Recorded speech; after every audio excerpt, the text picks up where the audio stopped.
Hey y'all, welcome back to my channel. My name is Annalisa and this is Homemade Sunshine. So in this week's video, I'm going to be sharing some of my tips of how we live on one income. So just some background.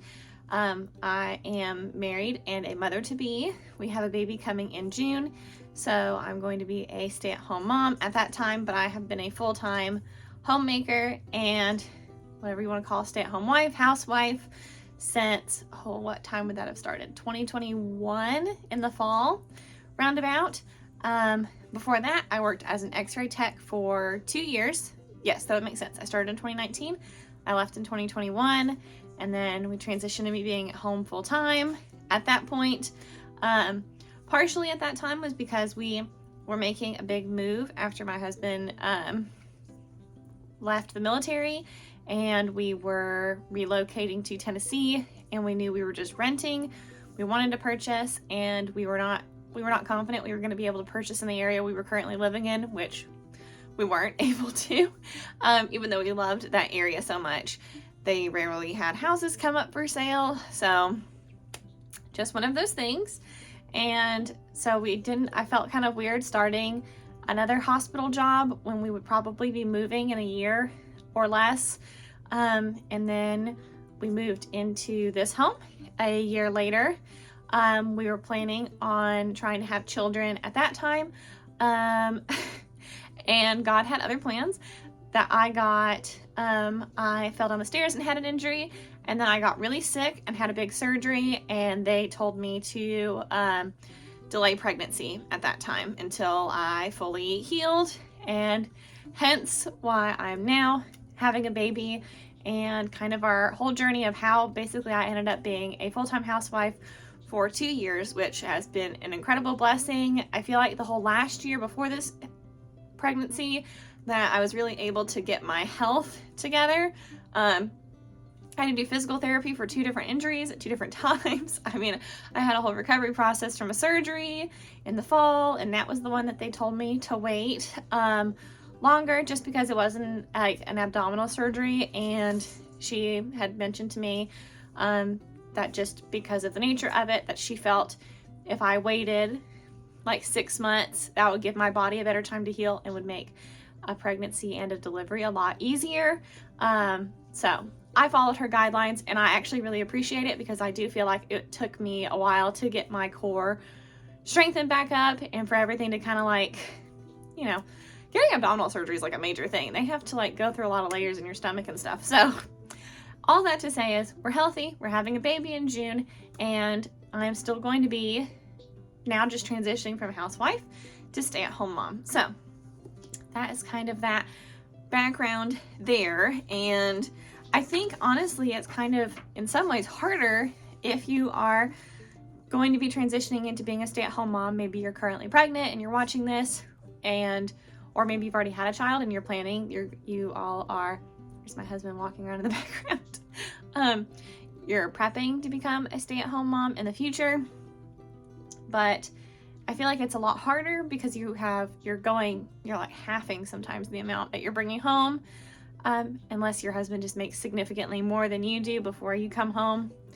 I feel like then it's a little bit easier if one of you's making like 150 and one of you's making like 30. Of course, that's easier to transition than if you're both making like 75. So that's a big drop. But this video is going to be 2 parts because I have about 20 things that we do to help us afford to live on one income. And some of them are easy tips, some of them are hard tips, some might be a little controversial and you might not want to hear it, but you know, that's to each their own. So let's get started. First is got to eat rarely. My husband and I only have 2 times that we got to eat. One, if it's a special occasion, like, you know, we're gonna go out for Valentine's Day coming up. We have, you know, our anniversary, birthday, that sort of a thing. We'll go out to eat. Which my husband really prioritizes that for my birthday a lot, because I think one year I said it's never really a full day off for me because I cook every meal in our house. So on my birthday, he offers to take me out like breakfast, lunch, and dinner, which I usually don't take him up on all of that, but it's just very sweet that he offers because of that. So going out to eat rarely. So that's the one time, is special occasions. The other time is, I call it survivalist time, that we will go out to eat. And that's kind of the hardest, is just when something's really gone wrong. Like maybe, like for example, if we went out, we had a Christmas event that we had to go to, and it was an hour and a half away. And by the time we were leaving and coming back home, by the time we were going to get home, with me being pregnant, I was going to be absolutely sick. Like we had to get something out at that point, because I was just going to be very ill. And so we stopped and got Chick-fil-A. So that's kind of one of those, like, I would say like an emergency sort of a thing, where it's like things haven't gone as according to plan and we're going to have to eat. We just figured by the time it was going to be so late by the time we got home. I also can't eat very late at night, because that will make, and that's not a pregnancy thing. I just can't eat very late. Like after a certain time, I have to be like basically cutting off eating, not for like any, what is that diet that people are doing? Intermittent fasting. Not because of that, my body doesn't process it very well. But that is our first tip, going out to eat rarely. And that's something that we used to when I worked. We would get food out a lot more often, because sometimes I would work 4 12s in a row, and I was so tired that I was like, I don't want to come home and cook something when I get off at like 7 p.m. because I would work a lot of either like 7 to 7 or 8 to 8. So either way, I mean, you're basically just like coming home wanting to like shove food in your mouth and go home. So that's tip number 1. Second, and this also goes in line with being a stay-at-home mom, is find free activities to do as a couple or as a family. And I say free or cheap. So luckily where we live in Tennessee, there is so much in and around.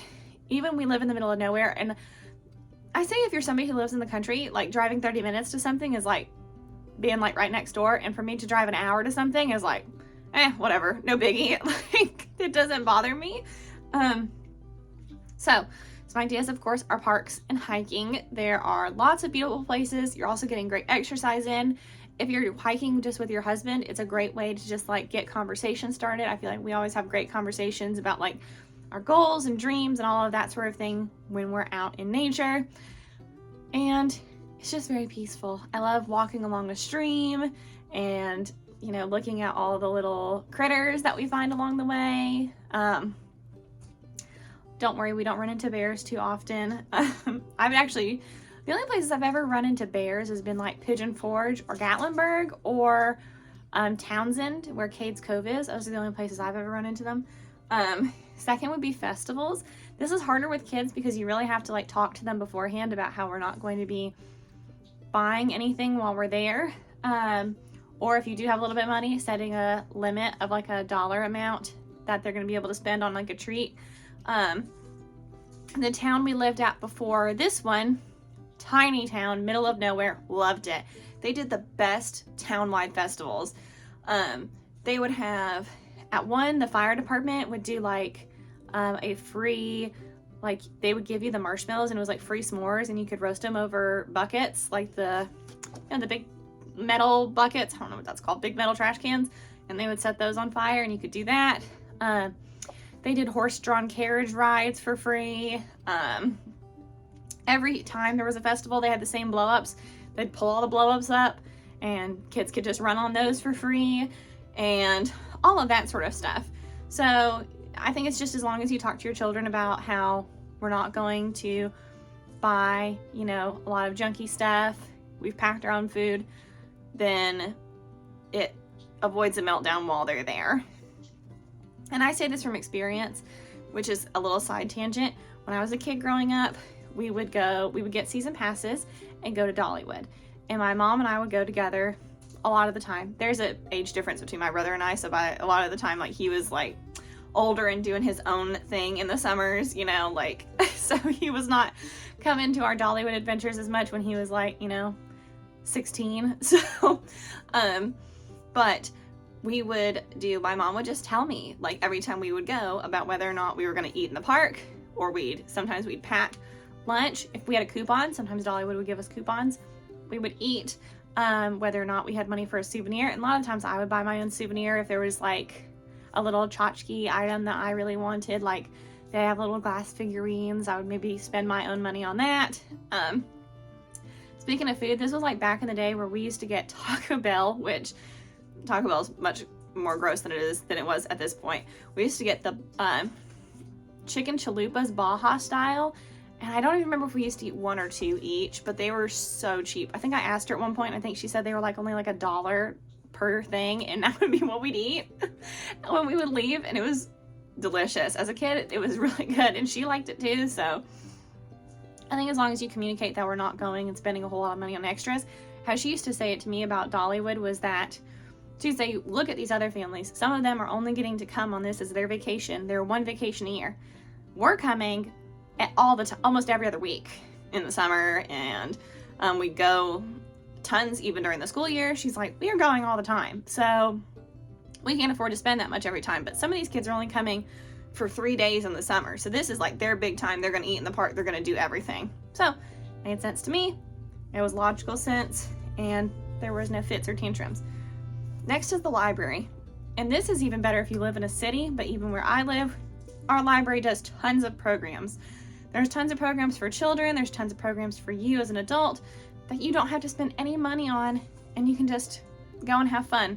And I follow a few libraries that I don't attend but are like nearby to me. So just some examples of what different library programs I have seen are Crafternoons, which is like an adult social crafting hour. I've even seen them for people who have special needs, that they'll do a special needs adult crafting hour. I've seen teen clubs and like teen crafting things. There is, if you've ever heard of Kinder Music, one of our libraries basically does their own version of that for babies and toddlers, and they have their story times are even broken up by, this is in a bigger city, it's broken up by like babies, little bit older babies, mid-toddler years, preschool years, and all of that. So that is super awesome. I've seen some of them do like book clubs, themed talks, like they'll bring sometimes local authors in or other people in. I saw one, they brought in like a Holocaust survivor, came in and talked to everybody. Just a lot of different really cool stuff. One, they did like a themed book club where it was some sort of like a tea. They read a book and they had like a tea party afterwards. It looked very fun. And yeah, there's classes to learn how to do things, learn how to use the computer. I took a knitting class that was offered. I've seen crochet offered at some places. I've seen sewing classes offered because they've been donated sewing machines, so they'll have sewing machines. You can get free seeds from some libraries. They'll do seed sharing, and some of them will even give out free produce. Another cool thing. So libraries have lots of fun, free or cheap things to do.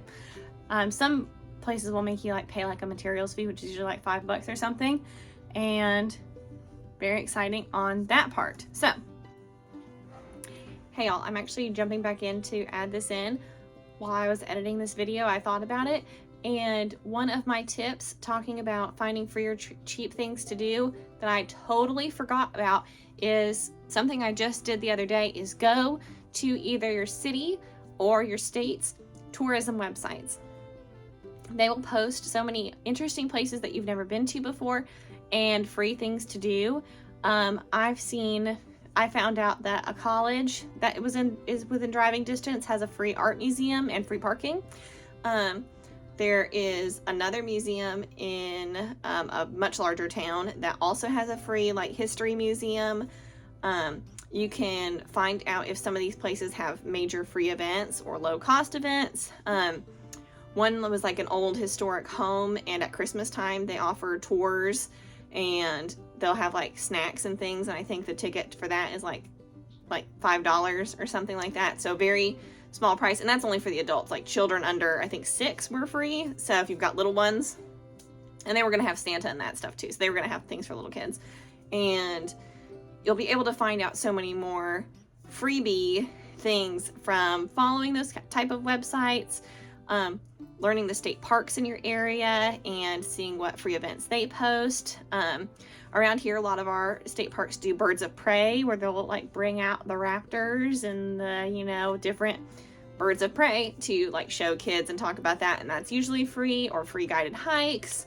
So yeah, that was a huge tip that I forgot to add in there, is go to your tourism websites, and if there's a place that looks particularly interesting to you, follow them on Facebook or Instagram so you can keep up with their different free events. One in our area that was like a low cost thing, that was like a historic site that was within a reasonable driving distance, does like a time of year where they tap for maple syrup, and they also teach how sorghum is made, and those tickets are really low cost and just a great learning opportunity while also being fun. So there is plenty of stuff that are free or cheap going on, even for somebody who's in a rural area like myself, that you can drive to and have tons of fun at. So look up for just areas, I say within an hour radius of where you live, there's going to be tons of stuff. Historic sites are a great place to look. Your local state or national parks, which national parks sometimes cost, depends on the fees. Some places, like since we're like like some, if you're in the military, you can get like a free pass to go to different parks or museums. So if that's something you can access, definitely utilize it. And the other thing I wanted to add about libraries with children's stuff, especially in big cities, a lot of the times libraries will have like dedicated children's corners and like places for them to climb and play around on. One of the girls I follow, where she lives, she'll take her two little boys. Oh, this is Mrs. Midwest, actually. This is who it is. I was trying to think of her name. Mrs. Midwest takes her little boys to her local library, and they have like climbing structures for the kids to play on. And what a fun thing for you to do. You can find yourself a nice maybe cookbook to look at, and your little ones can run around and play in the play area of the library. Next is kind of the thing everybody hates to hear, which is sometimes you do have to have some sort of a side hustle. But now with the internet, there's like a billion things you can do. There are so many awesome side hustles you can do. Christine from Frugal Fit Mom actually has a really great video of all the side hustles she's done over the years to make money. Like doing private swim lessons was one thing. Of course, babysitting is also an idea.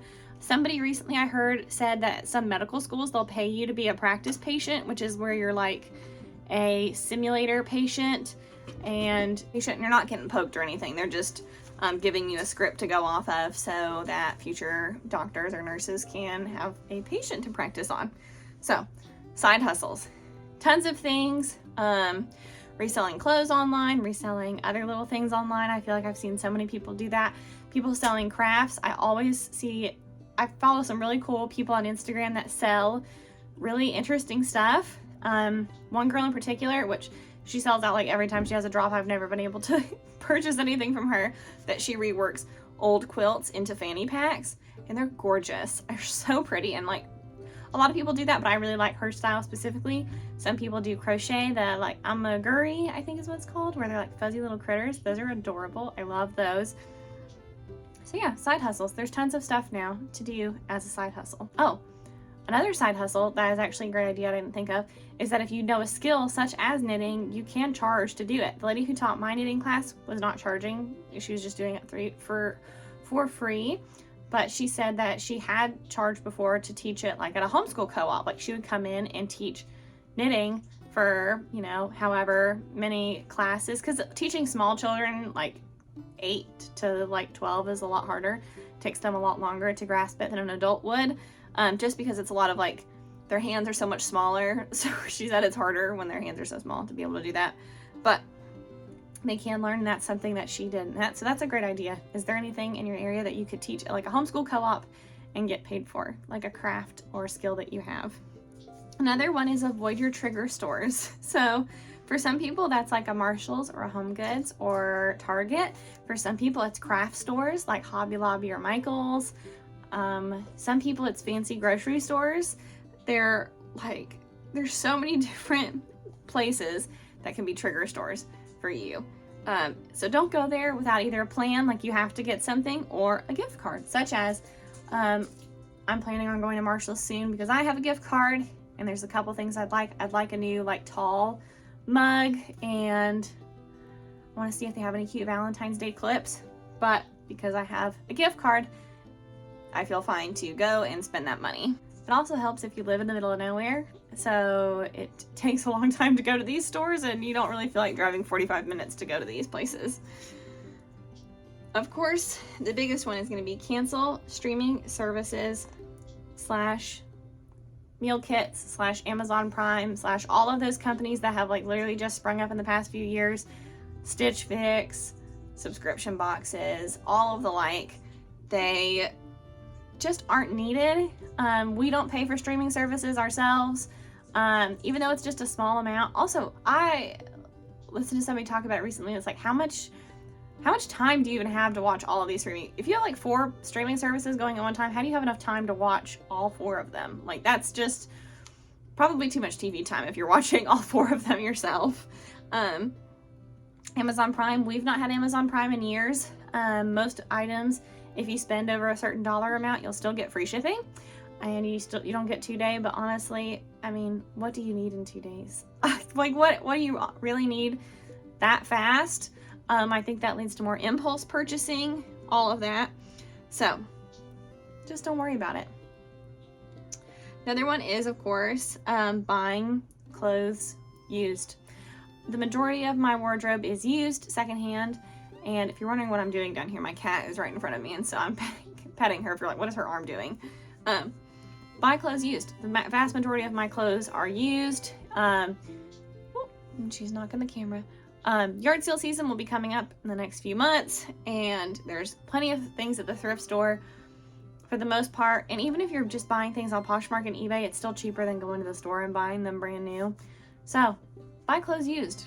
Definitely do that. And I've noticed, like, at my TJ Maxx's and Marshalls that I go to, specifically at their clothing, a lot of the places that I go to, the quality is just terrible. So you'd be getting better quality stuff if you try to thrift it anyways. And also, there's plenty of consignment stores that do end of season sales. Some only do it twice a year, some do it every couple months. There's one semi-close to me. Oh, I say semi-close. 30 minutes. Semi-close, that does 2 a year, and theirs is like men's, women's, and children's. It's a big place, so that is a great idea, you know, to load up for the next season. Don't buy online without asking your husband. So I feel like that's my controversial one. It's something that helps keep me in check in my marriage, is that I don't purchase anything online without asking my husband, because it gives me a second person to say, do you really need that? And also, we have the relationship where if he's not going to say no to everything every time, especially if it's something that we actually need, such as recently was the Bath & Body Works semi-annual sale. I waited till majority of the hand soaps online got reduced to, I think, $1.98 or $1.88, and I said, I'd like to place this order. Here's how much it's going to cost. Here's shipping, blah, blah, blah. He said, do we need them? And I said, well, we don't need them right now, but the next sale is basically going to be right around the time that I'm due with our baby. And I said, and I don't want to have to be worrying about trying to order soap when I'm close to either having the baby or I have a newborn. So we just went ahead and bought ahead, so we don't have to buy for basically the next full calendar year. So that's a way to kind of keep you from spending too much money on different things. Or like devotional books. My husband will be like, do you need any more devotionals? How many devotional? He'll ask me, how many devotionals are in the house that you've not used? And then usually I'm like, oh, okay, I shouldn't buy anymore. So I've got plenty. But then if I, get down to like 2, if I do another order of like 10, he's like, no biggie. So I think the most important tip, though, is self-discipline and self-control.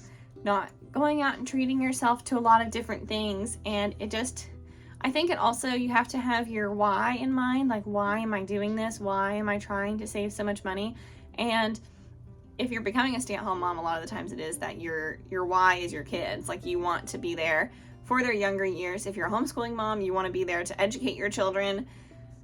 So it's good to keep that why really close to the forefront of your mind. And, if you don't have a strong why, it's easier to give into temptations of spending more money, because there's so many conveniences nowadays that we can spend money on. and it's easier now than ever with the internet to get purchase things. I mean, we've had a snowstorm this week. I haven't been able to leave the house in like, I don't know, like 9 days, like 8 days. I think we're on day 9 actually. So back in the day, that would have been like, okay, you've gone 9 days, you haven't spent on any gas, you haven't done anything. But now with the internet, I could have shopped every single day and still spent just as much money. So next is do your own beauty things. This is not something I've ever had a problem with, but I do know that there are people who really, because I remember being in the working world, that there are people who like to get their nails done every 2 weeks. And if you're a stay-at-home mom, unless your husband's making like absolute bank, like you're probably not going to get your nails done every 2 weeks. I get my hair cut once a year. You're probably not going to be able to get your Botox or lip injections or a high maintenance hair thing that you're going to have to take care of constantly. So do your own beauty stuff. That's my big takeaway there. I've never paid to get my nails done because I knew 2 people who got really, and like 2 separate like states, like lived super far away from each other, that got really horrible infections in their feet from pedicures at nail places. And I mean, when I say horrible, I mean really, really bad and very hard to get to clear up. So always had that in my mind, and it's the reason I don't want to get my toes done. So my last tip for this video is going to be practicing gratitude. Just being grateful for the things that you already have in your life, the things you already own, is paramount. It's huge. It's harder, I feel like, for some people to be grateful now because we have social media. It's easy to see the curated lives of others and wish that we had those things. And, you know, I feel like if that's you, you've got to really unfollow a lot of these people and get off the internet and see what people are doing in your own actual area where you live and how they're doing, because that's just not very realistic. People who you feel like you see having hauls constantly and things like that, and maybe you don't have all the nice things that you want. We used to do when I was a little girl, when I would start to get a little ungrateful, which I mean a lot of children do, or I was like anxious or scared or upset about, you know, lacking something, was we would do the gratitude game, which we would go back and forth, my mom and I, and say the things we were grateful for. And that always lifted my mood, because when you really start to get down to the brass tacks of it, there's so many things to be thankful for. I'm thankful that I live in a home, that I don't have to, you know, live outside. I'm thankful that I have running water. I'm thankful for indoor plumbing. I'm thankful to be married. A lot of people have not found the one yet, and they wish that they were married. I'm thankful for being able to have a baby. I'm thankful for my family. I mean, there's so many things. When you really get down to it, the vast majority of people have a lot to be thankful for, especially in the United States, to compare to a lot of other people in different countries. I'm thankful for, you know, so many different things. How life has never been easier than it is currently right now. And another thing in relation to gratitude that I heard Dave Ramsey say on a call one time, which I was like, I'd never thought of it this way, because people were talking about, oh, the struggle for the middle class is dying, all of these things, which is such a like negative Nancy thing to think about, and not something that I like to think about, honestly. He was talking about how the standard of living for what you'd think a middle class family has never been higher than ever. And he talked about his growing up years. So he was discussing how, you know, back in, let's just say, the 1960s or 70s, depending on like whenever, like if you're my age with your parents now, or if you're older, then when you were a child growing up, people didn't have the internet. That was a one less bill. A lot of people were not 2-car families. They had one vehicle. So that was, you know, half the cost. People didn't go on big fancy vacations. You see these influencer vacations where they're going to Bali and someplace in Mexico and things like that. They're going overseas to Europe. People weren't doing that. Like, most middle class families were going camping or going to the lake. That was it. You did not eat out like ever. And certainly people who did eat out didn't take their kids out to eat. I mean, I talked about this with my mom recently, and she's like, I don't ever remember us going out to eat. Like if somebody went out to eat, like their parents went out for their anniversary or something. It was not like we're all going out to like Longhorn tonight. You pull over on the side of the road and your mom would have packed sandwiches, or sometimes pulled out a grill on the side of the interstate and started cooking, which of course is not legal now, but I do know that used to be a thing. There was no cell phone bills. You had a home phone bill. If you didn't have a cell phone bill, people had significantly less clothes than we do now, and people knew how to care for their clothes. They had significantly less at that point. Children didn't have as many toys as they do now. Children had significantly less toys. People lived in smaller homes. Most children had to share a room if there were more than 2 kids, you know. Many people grew up in a 2-bedroom home where the kids were in one room and the parents were in the other. Just so many things like that our standard of living has gotten so much better. My favorite one was that he said, you never would have seen houses growing up where I was that had granite countertops. Nobody in the 1960s had granite countertops. They had linoleum. And, you know, there was no granite or quartz or marble. Maybe if you were like the Vanderbilts, but nobody else was doing that. So just for a referential point, as there were not as many expenses back then as there are now, and being grateful for the wonderful things that we do have now, and not feeling the need to constantly acquire more. And I am not over here on my moral high ground saying that like I'm so great at this, because it's something that I feel like is more like a muscle. We have to constantly practice and flex that muscle and practice gratefulness. And I think when you learn about how it is for other people in other countries especially, it really helps you develop a spirit of gratitude. So that's it for this video. This is part 1. I'll have 10 more tips. I don't know if I'm going to post it next week or later this week. We'll see when that gets up. But if you enjoy these kind of tips, or if you have any other tips yourself, or anything you agree with or disagree with, if you disagree with me, just keep it nice. You don't have to like berate me. You can go to work if you want to. This video is more if you want to like transition to living on one income. So if you enjoyed this video, please give it a thumbs up and consider subscribing. I post new videos every week. And until next time, bye.